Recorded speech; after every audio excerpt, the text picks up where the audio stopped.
Hi hello welcome to current TV news.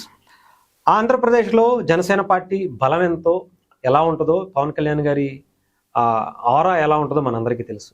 దానికి దీటుగా తెలంగాణలో కూడా పవన్ కళ్యాణ్ గారి ఫ్యాన్స్ కావచ్చు, జనసేన పార్టీ వెళ్ళేటువంటి విధానం కావచ్చు, నాకు తెలిసి ఈసారి చాలా బలంగా పెరుగుతుంది. అయితే రీసెంట్గా జనసేన పార్టీకి సంబంధించి పవన్ కళ్యాణ్ గారిని తెలంగాణకి సంబంధించినటువంటి జడ్చర్ల ఎమ్మెల్యే అనిరుద్ రెడ్డి గారు కొన్ని తీవ్రమైనటువంటి పదజాలంతో ఇక్కడ పోటీ చేస్తున్నటువంటి వ్యక్తులను, పవన్ కళ్యాణ్ గారిని కూడా కొన్ని దుర్భాషలాడటం జరిగింది. దీని మీద మనతో మాట్లాడడానికి జనసేన పార్టీ సీనియర్ నాయకులు రాధారం రాజలింగం గారు మనతో పాటు ఉన్నారు. ఆయన అడిగి తెలుసుకుందాం. నమస్తే. నమస్కారం అందరు. సార్, మీరు చూసి ఉండొచ్చు, అనిరుద్ రెడ్డి గారు జడ్చర్ల కాంగ్రెస్ పార్టీ ఎమ్మెల్యే, పవన్ కళ్యాణ్ గారు ఒక ప్యాకేజీ స్టార్, ఆంధ్రోడికి సంబంధించినటువంటి పార్టీలో పోటీ చేయడానికి మీకు సిగ్గు లేదా అని ఇక్కడ మున్సిపల్ ఎలక్షన్స్లో పోటీ చేస్తున్నటువంటి అభ్యర్థుల్ని చాలా మాటలు ఎందుకని, ఏంటి అసలు ఆయన బాధ ఏంటంటారు? ఫస్ట్ అనిరుద్ రెడ్డి ఎవరైతే జడ్చర్ల ప్రజెంట్ ఎమ్మెల్యే ఉన్నాడో అతనికి సిగ్గు ఉండాలి మాట్లాడడానికి. ఫస్ట్ మాట్లాడక అతనికి సిగ్గు శరం అతనికి ఉండాలి. ఒక జాతీయ స్థాయి నాయకుడు మా పార్టీ అధ్యక్షులు పవన్ కళ్యాణ్ గారు మొత్తం అన్ని రాష్ట్రాలు భారతదేశం ఉన్నాయి, మహారాష్ట్ర, కర్ణాటక, తమిళనాడు అన్ని రాష్ట్రాలు పవన్ కళ్యాణ్ గారి వైపు చూస్తున్నారు. మొత్తం అన్ని భారతదేశంలో మోడీ గారి తర్వాత సనాతన ధర్మ నిదానం తీసుకొని ఒక సనాతన ధర్మాన్ని కట్టుబడి దానికి ఒక ప్రత్యేకమైన మొత్తం భారతదేశం అంతా అవగాహన కల్పిస్తూ ఒక సనాతన ధర్మాన్ని తీసుకొచ్చి ముందుకు వచ్చినటువంటి వ్యక్తి పవన్ కళ్యాణ్ గారు. నువ్వు ఆయనను పట్టుకొని రాజకీయంగా ఆంధ్రోడు అంటే, నువ్వు గతంలో అతను ఎక్కడ ఉన్నాడు? అతను ఫస్ట్ గతంలో వైఎస్ఆర్సీపీ మనిషి, అతను జగన్ పక్కా జగన్ మనిషి కాబట్టి జగన్ సపోర్ట్ గా తెలంగాణలో ఎవడు దిక్కులేడు వాయిస్ జగన్ కి అనేది. అందుకు వీడు ఒక ఆడుతున్న నాటకం, ఇతను ఆడుతున్న నాటకం, ఇదంతా అతను పబ్లిసిటీ స్టంట్ కొరకు చేస్తున్న వర్ణం. ఇది పక్కన పెడితే నువ్వు పవన్ కళ్యాణ్ కూడా అంటూ కూడా తెలంగాణలో ఉన్న అంటే సామాజిక వర్గాలు ఎస్సీ, ఎస్టీ, బీసీ వీళ్ళందరినీ కూడా పోటీ చేసే వాళ్ళకి సిగ్గు ఉండాలంటున్నాడు. అసలు ఈ ఎస్సీ, ఎస్టీ, బీసీలంతా ఆ అనిరుద్ధుడిని చెప్పుతో కొట్టాలి. మామూలుగా అందరు బయటకు వచ్చి ఈ చెప్పుతో కొట్టాలి. అతన్ని చెప్పుతో కొడతాగానే సిగ్గు శరం వస్తుంది అతను మాట్లాడడానికి. ఎందుకు అంటే పవన్ కళ్యాణ్ గారు వేరే పార్టీలలో డబ్బు ఉన్న వాళ్ళని చూస్తారు. పవన్ కళ్యాణ్ గారు యువత కొరకు పెట్టినట్టు పార్టీ జనసేన పార్టీ. యువతను ప్రోత్సహించడానికి 25 సంవత్సరాలు ఎంచుకొని సుదీర్ఘ ప్రయాణం ఎంచుకొని ఈ జనసేన పార్టీని వారు స్థాపించారు 2014లో.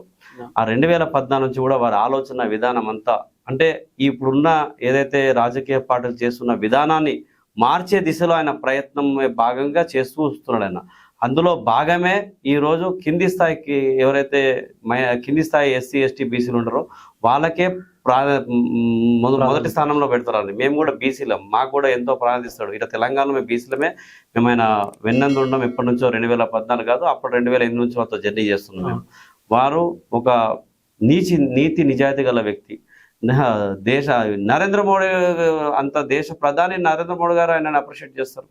నువ్వెంత ఆఫ్టర్ ఆల్ అతని కాన్షియస్ లో గుర్తింపు లేదు. ఫస్ట్ అతనికి మాట్లాడడానికి అసలు సిగ్గుండాలి. తెలంగాణ ప్రజల్ని ఏదో ఎస్సీ, ఎస్టీ, బీసీలను కించపరిచే విధంగా మాట్లాడాడు. అదే కదా, మా చెప్పులు కుట్ట వేస్తాం, ఆటో డ్రైవర్కి ఇస్తాం, నీవు ఇస్తారా? కాంగ్రెస్ నియమని చూద్దాం.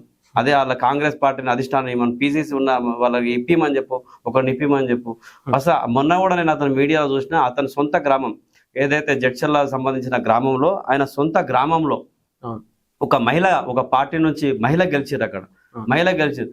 నీ గ్రామంలో నీకు గతలేదురా నాయన. ఫస్ట్ ఖర్చు పెట్టుకున్నా, పబ్లిక్ కూడా చెప్పిన 1 కోటి రూపాయలు ఖర్చు పెట్టాను. నీ గ్రామంలో నీకు గతి లేదు. ఫస్ట్ నీ గ్రామంలో ఏం జరగదు. నువ్వు కాన్స్టిట్యూన్సీ స్థానంలో కూడా నువ్వు కాదు. అది ఏదో బీఆర్ఎస్ పార్టీ మీద వ్యతిరేకత వచ్చినందుకు అతను గెలిచిండు తప్ప కానీ అతను సొంతంగా ఏం గెలవలే. అక్కడ బీఆర్ఎస్ పార్టీ మీద 2 సార్లు టీఆర్ఎస్ పార్టీ ఉన్నప్పుడు వాళ్ళకి ఇచ్చినందుకు, ఒకసారి గవర్నమెంట్ చేంజ్ అయినప్పుడు ప్రత్యామ్నాయ పార్టీతో కొంత పర్సెంటేజ్ గవర్నమెంట్ ఫామ్ చేసారు వీళ్ళు. అందులో ఈడొక సన్నాసి, ఈడొక అనిరుద్ రెడ్డి కాదని పేరు, అని పేరు పలకడం కూడా ఏం పేరు అతని పేరు? అనిరుద్ రెడ్డి కాదు, అతను అవులారెడ్డి ఆడుతాడు. మెంటల్ రెడ్డి అయి మెంటల్ మాట్లాడుతున్నాడు, పిచ్చిలేసి మాట్లాడుతున్నాడు. అసలు ముఖ్యంగా చెప్పాలంటే ఇవన్నీ పక్కన పెట్టేస్తే అతనికి ఏంటంటే పబ్లిసిటీ స్టంట్ కావాలి. పబ్లిసిటీ కావాలంటే ఇప్పుడు వాళ్ళ నాయకుల్లో, మినిస్టర్లో పొగిడితే ఎవ్వరు చూడరు. పవన్ కళ్యాణ్ అనే వ్యక్తి దేశం మొత్తం ఆయన వైపు చూస్తుంది, ప్రపంచమే ఆయన వైపు చూస్తున్నారు, దేశాల వైపు చూస్తున్నాయి. కాబట్టి ఈ వ్యక్తితోటి మనం మాట్లాడితే నేను పబ్లిసిటీ కాగలుగుతా అన్న ఒక స్టంట్ తోటి మాట్లాడుతున్నాను తప్ప కానీ ఇంకా అక్కడ ఏం లేదు. అక్కడ అంటే వైఎస్ఆర్సీపీకి సంబంధించిన భావజాలం ఇంకా పోలేదంటారు ఆయనకి. వైఎస్ఆర్సీపీ పోలేదు కాబట్టి ఇక్కడ ఎవరు లేరు. వైఎస్ఆర్సీపీ జగన్ అంటే అతనికి ప్రేమ ఉన్నట్టుంది. ఇప్పుడు అక్కడ ఆంధ్రాలో ఎంతో మంది అటాక్ చేస్తారు, దాంట్లో తెలంగాణలో ఎవరు దిక్కులేడు అని చెప్పి ఈయన జగన్ ద్వారా రేపు పొద్దున మెప్పు కోరుకొని చేసుకున్నది. అంటే ఆయనకు లావాదేవీలు ఏమున్నాయో జగన్ తోటి. కళ్యాణ్ గారు ఆంధ్ర కూడా అయితే మరి అక్కడికి వస్తున్నా. ఇప్పుడు అతను జగన్ మనిషి అయినప్పుడు గతంలో అతను జగన్ వైఎస్ఆర్సీపీ పార్టీ పెట్టినప్పుడు అదే జడ్చర్ల అదే షర్మిలతో పాదయాత్ర చేయించుకున్నాడు, అన్ని చేసిండు. అప్పుడు అతనికి అప్పుడు నీకు తెలియదు అలా, నీకు అప్పుడు తెలియాలి కదా అతనికి. అది మళ్ళీ అప్పుడు ఆంధ్ర కాదా, ఆంధ్ర పార్టీ కాదా, జగన్ ఆంధ్ర కాదా, వైఎస్ఆర్ షర్మిల ఆంధ్ర కాదా, వైఎస్ రాజశేఖర్ ఆంధ్ర కాదా. ఇదే వైఎస్ఆర్ రెడ్డి చనిపోక ముందు ఇక్కడ తెలంగాణ ఎన్నికలు అయిపోయిన తర్వాత అక్కడ మళ్ళీ రాయలసీమ ఎన్నికల ప్రచారానికి వెళ్ళింది. సాయంత్రం వెళ్ళి మనం తెలంగాణ వస్తే మనం పాస్పోర్ట్ తోటి హైదరాబాద్ తెలంగాణ వెళ్ళాలన్నాడు. అరే నీ నాయకుడు కదా, నువ్వు ఎవరైతే జగన్ అంటున్నావో ఆ సొంత తండ్రి మాట్లాడినారో తెలంగాణ గురించి, నువ్వు మాట్లాడుతున్నావు పవన్ కళ్యాణ్ గురించి. పవన్ కళ్యాణ్ గారికి తెలంగాణ అంటే అమితమైన ప్రేమ. తెలంగాణ ఏదైతే ఉద్యమ స్ఫూర్తితోటి పుట్టినటువంటి పార్టీ ఈ జనసేన పార్టీ. వారు తెలంగాణ ఉద్యమ స్ఫూర్తితోటే పదే పదే మాకు మాట్లాడినప్పుడు చెప్తారు.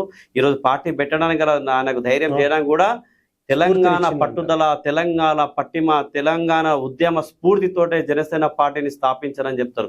ఈ రోజు కూడా అరే నీ జగన్ అనుమను తెలంగాణని అక్కడ ఆంధ్రాలో అనుమను, ఒక్కసారి జై తెలంగాణ అనుమను.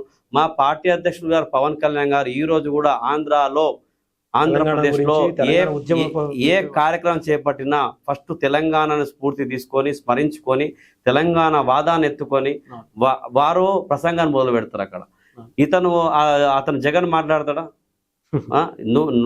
ఆంధ్ర ఏంది, రెండు రాష్ట్రాలు ఒకటే. ఖాళీ మనం తెలుగు మాట్లాడే వాళ్ళము సామాజికంగా డెవలప్మెంట్ కొరకి విడిపోయినాం. కానీ అది కూడా టీఆర్ఎస్ పార్టీ అది ఏ రకంగా వాడుకుందో దాని గురించి చర్చ కాదు. ఇప్పుడు అనిరుద్ధుడు మాట్లాడుతున్నాం కాబట్టి మనం ఇతరుల గురించి మాట్లాడడానికి నేను ఈరోజు మీడియా ముఖంగా మాట్లాడుతున్నాం కాబట్టి ఏదైతే అనిరుద్ధుడు చేసిన వాక్యాలకు ఇప్పుడు ఆయనకి ఒక స్ట్రెంట్, ఒక పబ్లిసిటీ గురించి మాట్లాడుతున్నాడు. ఇప్పుడు రెండు రాష్ట్రాలు తెలుగు అయినప్పుడు ఆంధ్ర తెలంగాణ ఎట్లయితుంది? మళ్ళీ నువ్వు ఏ పార్టీలో ఉన్నావు? నువ్వు నార్త్ ఇండియన్స్ పార్టీలో, అక్కడ సోనియా గాంధీ, ఆమె ఇటలీ, ఆమె నీ జాతీయ అధ్యక్షుడు కర్ణాటక. మళ్ళీ నువ్వు ఎక్కడికి వెళ్ళి వస్తుంది? బీఫామ్ ఎక్కడికి వెళ్ళి వస్తుంది? నీకు నీ పోస్ట్ ఎక్కడికి వెళ్ళి వస్తుంది? వాళ్ళే వస్తాయి కదా. మన తర్వాత ఆయన మీనాక్షి, నటరాజన్ మీనాక్షి, ఆమె ఎక్కడ? ఆమె తర్వాత ఆమె ఇక్కడ మన బెంగాల్, ఆమె పేరు ఏం పేరు? బెంగాల్ ఆమె పేరు ఉంటుంది. బెంగాల్ నుంచి వాళ్ళంతా నీకు ఏదైతే జాతీయ స్థాయిలో వచ్చినటువంటి నాయకులంతా వాళ్ళు ఎక్కడో అంతా పక్కన ఉన్న తెలుగు అయితే వీళ్ళకి నార్త్ ఇండియన్స్ వచ్చిన వాళ్ళు మాత్రం నీకు వెల్కమ్ చేస్తావు. నీ జాతీయ పార్టీ, నీ జాతీయ పార్టీ అయినప్పుడు మాది జాతీయ పార్టీ. నీ తెలుగు మాట్లాడే ఒకటే తెలుగు భాష అయినప్పుడు ఆంధ్ర ఎట్లయితుంది, తెలంగాణ ఎట్లయితుంది? అది డెవలప్మెంట్ కూడా విడిపోయినాం. తెలుగు రాష్ట్రాలను రెండు కలిసి ఉన్న ప్రజలను విడగొట్టి రెచ్చగొట్టే వ్యాఖ్యలు చేసి ఈ లుచ్చా మాటలు మాట్లాడేది.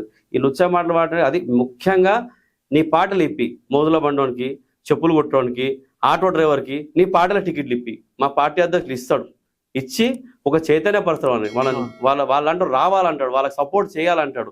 ఒక డబ్బుతోటి కూడిన రాజకీయాలు మీరు చేస్తున్నారు. నువ్వే చెప్పినావు ₹1 కోటి సర్పంచ్ ఖర్చు పెట్టినా అని చెప్పినావు మీడియాలో. ₹1 కోటి అయినా గెలవకపోతుంది. మళ్ళా మేము ఏమి డబ్బులు పెట్టకుండా గెలిచే రకం. ఈ రోజు మేము డబ్బులు పెట్టకుండా పోటీ చేస్తున్నాం. ఏ రోజు జరుగుతున్న మున్సిపల్ కార్పొరేషన్ ఎన్నికలు కూడా మేము ఎక్కడ కూడా ₹1 ఇవ్వకుండా, మా పార్టీ అధ్యక్షులు కానీ మా పార్టీ నుంచి నాయకులు కానీ ₹1 ఇవ్వకుండా కూడా మాకు మంచి స్పందన ఉన్నది. ఈ ప్రధానమైన పార్టీలకు వాళ్ళంతా బిత్తరపోతారు. ఈరోజు మేము పోటీ చేసిన సిచ్యువేషన్ సందర్భం చూసి అందరు పరిశ్రమలో ఉన్నారు. అన్ని పార్టీలు, అన్ని జాతీయ పార్టీలే ఉన్నాయి, అన్ని నార్త్ ఇండియన్ పార్టీలే ఉన్నాయి. ఇక్కడ కూడా మాది కూడా జనసేన పార్టీ జాతీయ పార్టీ, తెలుగు ప్రజల పార్టీది. అవసరమైతే పక్క స్టేట్ లో కూడా పోటీ చేస్తాం. మేము ఎక్కడైనా పోతాం. ఈ రోజు తెలంగాణలో మేము తెలంగాణలో చేస్తాం, రేపు పొద్దున మహారాష్ట్రలో చేస్తాం, కర్ణాటక, తమిళనాడులో కూడా చేస్తాం. మా పార్టీ జాతీయ పార్టీ, మా పార్టీ అధ్యక్షుడు జాతీయ వ్యక్తి.